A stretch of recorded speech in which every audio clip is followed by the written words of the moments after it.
नमस्कार दोस्तों, ये वेज पैटर्न का विस्तार वीडियो है। यहाँ पे हम पूरी चर्चा विस्तार से करेंगे। दोस्तों, ये तो समझ में आ गया है कि वेज पैटर्न का ये अपर पोर्शन है, जिसके साइड यहाँ पे मार्केट श्रिंक हो रहा है और यहीं से ब्रेकआउट देके फिर यहाँ पे डिस्काउंट देते हुए मार्केट ऊपर की साइड निकला।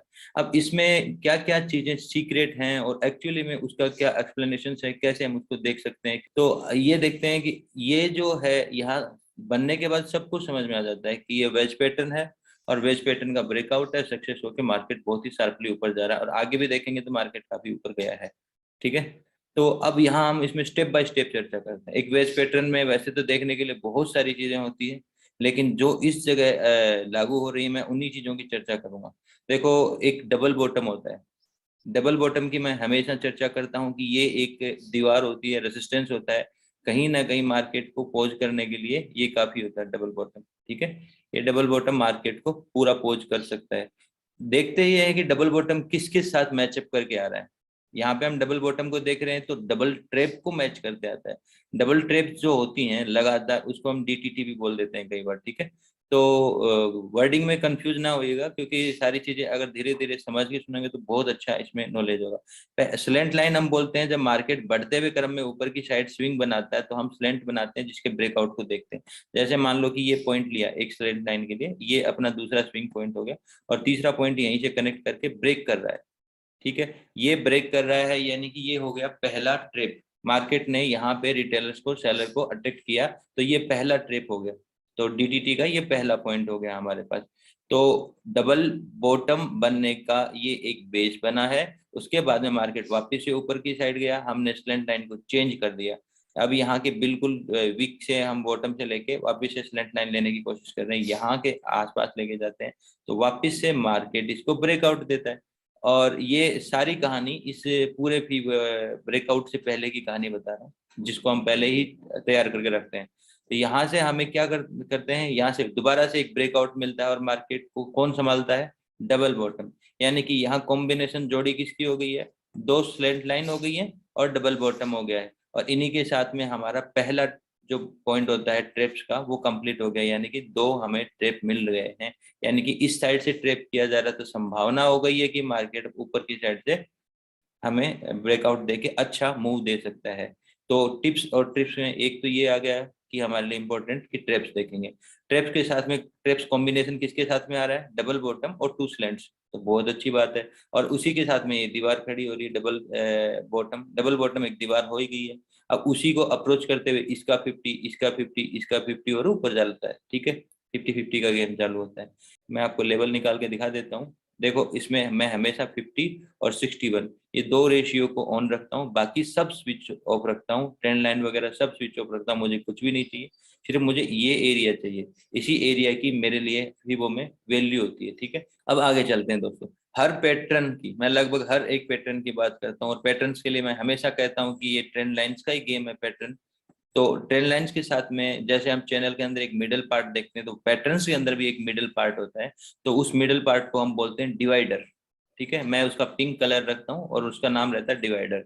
अब डिवाइडर का काम क्या होता है, चैनल के दो भागों में डिवाइड कर देना। कि वो बताता है कि चैनल के क्या आधा भाग किस तरह से और कौन सा भाग भारी है और कैसे है। अब इसमें हम डिवाइड कर रहे हैं तो पहला यहीं से लेंगे, ये हमारा यहीं से मार्केट स्टार्ट हुआ था। इस पॉइंट से देखेंगे तो मार्केट कहीं ना कहीं यहाँ नीचे है। ठीक है, मार्केट ने इसको ब्रेक कर दिया हैवी कैंडल में, मार्केट इसी का सहारा ले रहा है और इसके ऊपर है। मार्केट ने एक कैंडल, बड़ी कैंडल से इसको ब्रेक किया, ब्रेक करने के बाद मार्केट इसके नीचे है। मार्केट ने बड़ी कैंडल से ब्रेक किया, मार्केट इसके ऊपर है। मार्केट ने ब्रेक किया, एक फ्लो नीचे बनाया, मार्केट यहीं पे स्टे किया। तो देखो, यहाँ से एक स्टे हो गया, यहाँ से मार्केट का एक स्टे हो गया और यहाँ से मार्केट का एक स्टे हो गया और आगे का स्टे। अब मार्केट स्टे छोटे क्यों कर रहा है, क्योंकि मार्केट श्रिंक होता जा रहा है। मार्केट कहीं ना कहीं एक श्रिंक मोड में आ रहा है और अब मार्केट विस्फोट करने के लिए तैयार है। मार्केट ने काफी समय तक, लगभग 11 बजे तक मार्केट ने इस पोर्शन को तैयार करते करते करते करते जो माहौल है उसको बिल्कुल ठंडा किया, श्रिंक किया। अब मार्केट एक बड़ा मोमेंटम या बड़ी करवट ले सकता है। तो हमें हमें डिवाइडर क्या बता रहा है कि डिवाइडर के ऊपर ट्रेड कर रहा है मार्केट या नीचे ट्रेड कर रहा है। देखो, इसको देखने के कई तरीके और भी होते हैं। भारी किस साइड है, डिवाइडर के ऊपर के साइड भारी है या नीचे की साइड, यानी कि वेटेज किसको दे रहा है। हम देखेंगे मार्केट ने ज्यादातर ट्रेडिंग ऊपर की साइड में करी है। ठीक है। या नीचे की साइड में देखते हैं तो इन पोर्शंस को जो वेज पैटर्न का एक्चुअल है उसको सिर्फ कनेक्ट किया है और एक में करंट की तरह कनेक्ट किया, यानी कि आया वापिस से चला गया, आया वापिस से चला गया। ऊपर की साइड मार्केट ठहरा भी है, डिवाइडर के ऊपर भी ठहरा है। तो ये चीजें भी हमें पैटर्न के ब्रेकआउट और पैटर्न की डायरेक्शंस को क्लियरली समझने के लिए वो एक ट्रिक्स बन सकती है, टिप्स बन सकता है। तो ये रहेगा दोस्तों। इसके बाद में आगे हम चर्चा करते हैं। यहाँ तक हम चर्चा करी टू स्लेंट लाइन, दो अपने ट्रैप्स हो गए, और इसी के साथ में एक अपना डबल बॉटम की क्या उपयोगिता निकली। मार्केट श्रिंक होता जा रहा है, श्रिंक होने के बाद में एक पोर्शन यहाँ लास्ट, इसको ब्रेक करने से पहले इसी वेज पैटर्न का जो ये फेस है, इस फेस की कनेक्टिविटी के साथ यहाँ ठहराव देता, होल्डिंग देता है, जहाँ पे अपना गोल्डन 10% बन जाता है। बट यहाँ पे हम ट्रेड नहीं करेंगे क्योंकि मार्केट श्रिंक मोड में। मार्केट जब भी किसी डायरेक्शन को ब्रेक करता है या रुकता है तो उसकी एक निशानी होती है कि वो क्लाइमेक्स कैंडल के साथ ब्रेक करता है श्रिंक होने के बाद। तो क्लाइमेक्स कैंडल के साथ में ब्रेक किया, जब ये एरिया टूटता है जिसको हम DSDL बोलते हैं, ठीक है, ये एरिया टूटता है तो मार्केट एक पोज लेता है, और वहां हम ब्रेकआउट ट्रेडिंग करने वालों को मार्केट निकाल देता है, और हम लोग वेट करते हैं एक डिस्काउंट ट्रेडिंग का।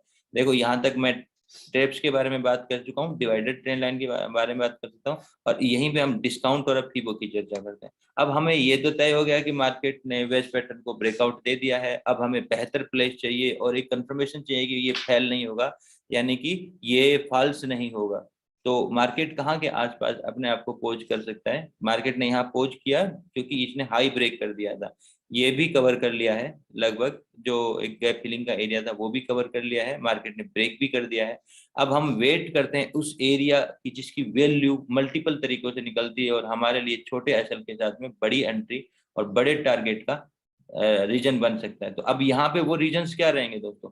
देखो यहाँ से मार्केट ऊपर की साइड में गया, ये DSDL ब्रेक कर दिया, उसके बाद मार्केट ने यहाँ ठहराव लिया था, यहाँ ठहराव लिया था। तो हम एक फेस बना लेते हैं इसी चीज को लेके, यहाँ से एक फेस बनाते हैं।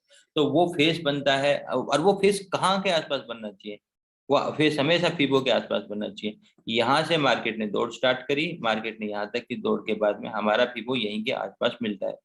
तो हमारे पास यहाँ पे एग्जैक्ट एंट्री, एक्यूरेट प्लेस पे एंट्री लेने के लिए तीन चीजें काम आ रही है इस जगह पे, इस पोर्शन में। एक तो हो गया फीबो दोस्तों, ठीक है, ये फीबो, जिसको फीबो को हम कहते हैं कि ब्रेकआउट ट्रेडिंग नहीं करी हमने, इसको पुल बैक पे ट्रेडिंग करी, ये पुल बैक भी हो गया है, फीबो भी हो गया है, डिस्काउंट ट्रेडिंग भी हम इसी को बोलते हैं, और यहीं पे अपना फेस भी आ रहा है। अब हमें एग्जैक्ट वो प्लेस चाहिए जिसपे हम एंट्री उठा सकते हैं, कहीं ना कहीं उसमें कैंडलस्टिक कंफर्मेशन और चीजें भी मिल जाएंगी, ठीक है। अब वो पीओसी लाइन हम देखेंगे जो एग्जैक्ट एंट्री के लिए। पीओसी लाइन दोस्तों वो होती है कि ये power of point of control line बोलते हैं इसको। पॉइंट ऑफ कंट्रोल का मतलब ये वो लाइन जहां मल्टीपल कैंडल्स पे मार्केट की ट्रेडिंग हुई है। मल्टीपल कैंडल्स यानी कि जैसे देखते हैं कि ये वाली कैंडल का भी सहारा लेते हैं, ये वाली कैंडल का सहारा ले रहे हैं, ये भी ले रहे हैं, ये भी ले रहे हैं, मल्टीपल कैंडल हम टच कर पा रहे हैं, ये वाली दोनों कैंडल भी हम टच कर रहे हैं, ये भी। तो इस एरिया में अगर हम मल्टीपल कैंडल्स को टच करें तो ये ही लाइन होगी, इस एरिया में हम मल्टीपल को टच करें तो ये लाइन होगी। तो लगभग हमने इन इन दोनों कैंडल को भी हम टच करें तो यही लाइन होगी। तो यहीं से जो लाइन इस पोर्शन और इस पोर्शन को मैच करते हुए, साथ में ये जो फेस है इसको मैच करते हुए और फीबो को मैच करते हुए जो हमारी लाइन बनती है उसको पीओसी लाइन बोलते हैं, और वो हमें एग्जैक्ट एंट्री देती है। और इसी के साथ आप चाहें तो CHF वाला वीडियो भी देख सकते हैं, वो चीज भी लागू कर सकते हैं। देखो यहीं के आसपास मार्केट ने एक मारा बाजू कैंडल बनाई, मार्केट गिरा, तुरंत उठा मार्केट यहाँ, और जो टाइम स्विच थ्योरी को भी जानते हैं वो इस पे यहाँ बिल्कुल डिटो प्लेस पे भी ले सकते हैं टाइम स्विच थ्योरी के अकॉर्डिंग, ठीक है। वो भी हमने काफी वीडियोस में चर्चा करी है दोस्तों। तो यहाँ के आसपास आप जैसे ही ये मारा बाजू बनता है तो मारा बाजू में दो कैंडल, एक गिरती हुई कैंडल होती है, एक उठती हुई कैंडल होती है। अगर इन दोनों कैंडल को आप मैच कर लोगे तो ये कैंडल यहाँ स्टार्ट होती है, यहाँ खत्म होती है, तो ये हो जाता है रिजेक्शन पार्ट, ठीक है। तो ये कहीं ना कहीं इन दोनों को कंबाइन करते हैं तो एक हैमर टाइप या पिन बार टाइप का एक वो फॉर्मेशन बनता है, तो हिडन कैंडलस्टिक पैटर्न हो गया। और इसी का जब डिस्काउंट मिलता है दोस्तों तो उस डिस्काउंट पे भी ट्रेड किया जा सकता है, ठीक है। डिस्काउंट ट्रेडिंग हमेशा हम प्रेफर करते हैं। तो ये बन चुका है ये फॉर्मेशन, उसके बाद में ये इसका डिस्काउंट मिल रहा है, और इसी डिस्काउंट पे भी हम यहाँ ट्रेड करके एक छोटे से एसएल के साथ में इस एंट्री को बहुत बड़े प्लेसेस पे लेके जाते हैं। हमारे ट्रेडिंग की सबसे ज्यादा खासियत बात तो ये होती है कि दोस्तों हम अपने एसएल्स को हमेशा कंट्रोल रखते हैं, 2 से 3 5 पॉइंट के अंदर, और टारगेट हमारे कंट्रोल नहीं रहते हैं, टारगेट में हम लालची बन जाते हैं, बड़े टारगेट के एक्सपेक्टेशन करते हैं, और इसी में हम उसी को बड़ा बनाने के लिए एक फॉर्मेशन हम करते हैं पेयर ट्रेडिंग की, यानी कि 2 लोट में या 2 तरह की साइज रखते हैं। जैसे आपने 200 की साइज ली है तो 100 की साइज हम पहले ही ब्रेकआउट पे कट कर देंगे, और एसएल कोस्ट टू कोस्ट हो जाएगा। 2 से 4 पॉइंट का एसएल है वो भी हम कोस्ट टू कोस्ट ले आएंगे, और अब स्विच करेंगे। और जब ये एरिया निकल जाता है तो ट्रेलिंग का मेथड होता है जिसमें हम क्लाइमेक्स कैंडल देखते हैं, फीबो देखते हैं जो कि लगभग मैं हर वीडियो में चर्चा करता हूँ, और जोन शिफ्टिंग देखते हैं। इन्हीं के हिसाब से अगर हम चलेंगे तो ये जोन बना, ब्रेकआउट आया, फीबो आया ही नहीं, जोन बना, ब्रेकआउट आया, फीबो आया ही नहीं, जोन बना, ब्रेकआउट आया, ट्रेप आया, फीबो भी आया, बट फीबो के नीचे का ये पोर्शन नहीं आया। तो ये कंटिन्यू चलती रहेगी।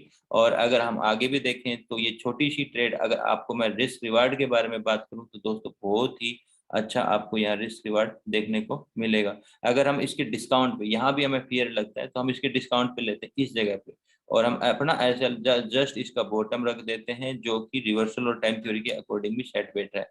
तो यहाँ पे अपना 10 से 11 पॉइंट का एसएल हो गया, और यहाँ से अब ट्रेल कर रहे हैं हम। टारगेट हमेशा मार्केट देता है, और टारगेट को ट्रेल करने का मेथड हम अपना बनाते हैं जिसको बोलते हैं सी, यानी क्लाइमेक्स कैंडल, जोन शिफ्टिंग, यानी कि जोन को शिफ्ट करना। अगर हम देखेंगे तो जोन शिफ्टिंग, तो जोन ये शिफ्ट हुआ, ये शिफ्ट हुआ, ये शिफ्ट हुआ, मार्केट ऊपर गया अग्रेसिवली, यहाँ पे ए शेप बनाया, जैसे बनाया। और यहाँ पे भी हम अपना फीबो देखते हैं दोस्तों, क्योंकि फीबो लगाएंगे, कहाँ से लगाएंगे दोस्तों फीबो? ये अपना रेजिस्टेंस बना था, यही सपोर्ट बना, इस पोर्शन को पकड़ेंगे और जस्ट ये हाई को टच कर देंगे, और देखेंगे कि फीबो को मार्केट ने क्रॉस नहीं किया, तो हमारे पास ट्रेडिंग का साधन मिल गया है। अभी भी हमारी ट्रेड ट्रेल हो रही है, यहाँ सस्टेन कर रहा है। अब हम जब सस्टेन कर रहा है तो बीओसी बनता है, और जब ये ब्रेक करेगा तो हम उसमें चीट पॉइंट या उसकी तरह यूज करके भी हम वहां निकल सकते हैं मैक्सिमम ब्रेकआउट पे। तो यहाँ पे एक थ्योरी और लगती है दोस्तों जिसको हम बोलते हैं सनरेज, और जो लोग सनरेज को जानते हैं वो उसको प्रयोग कर सकते हैं, जो नहीं जानते हैं वो यहाँ जीआईए का भी प्रयोग कर सकते हैं। तो जीआईए के प्रयोग के आधार पे आप ऊपर के पोर्शन पे कट कर सकते हैं, ठीक है। कहीं ना कहीं हम इस पोर्शन पे कट कर जाएंगे, ठीक है। अब अगर देखें तो इसका रिस्क रिवार्ड आपको 35 गुना रिस्क रिवार्ड मिल रहा है छोटे से एसएल के साथ में। लेकिन दोस्तों ये जो रिस्क रिवार्ड है, अच्छे रिस्क रिवार्ड अचीव करना, ये आसान नहीं होता। इसके लिए आपको प्राइस एक्शन की डेप्थ जाननी पड़ती है, और डेप्थ जान जाओगे तो आप फियर को खो दोगे। फियर नहीं आएगा मार्केट में, क्योंकि छोटा एसएल है, फियर नहीं आएगा। और मार्केट में फियर नहीं होगा तो आप हल्के होगे और ट्रेड को बड़ा लंबी दूरी तक लेके जाओगे। और पेयर ट्रेडिंग हमारे फियर को कंप्लीटली खत्म कर देती है, क्योंकि एक पोर्शन तो हम ऑलरेडी यहाँ बुक कर चुके थे, और कोस्ट टू कोस्ट हम बैठे हैं तो कोई फियर नहीं होगा। बट डेप्थ क्या है दोस्तों, इसके जो सीक्रेट दिए हैं वो डेप्थ है। डबल बॉटम, 2 स्लैंट लाइन, 2 बार ट्रेप, पीओसी लाइन, डिवाइडर से ऊपर, हाई एंगल, ये सब चीजें हम इनमें सीक्रेट्स देखते हैं, जिसके बेसिस पे एक वेज पैटर्न को हम पूरी तरह से जान सकते हैं। अगर कोई चीज रह गई होगी तो आप कमेंट के जरिए मुझे बता सकते हैं। मैं कमेंट में या डिस्क्रिप्शन में अपना व्हाट्सएप और टेलीग्राम का नंबर देता हूँ, आप वहाँ ज्वाइन होकर इसके बारे में और भी जानकारियाँ ले सकते हैं। काफी और वीडियो भी मेरे पास पड़े। थैंक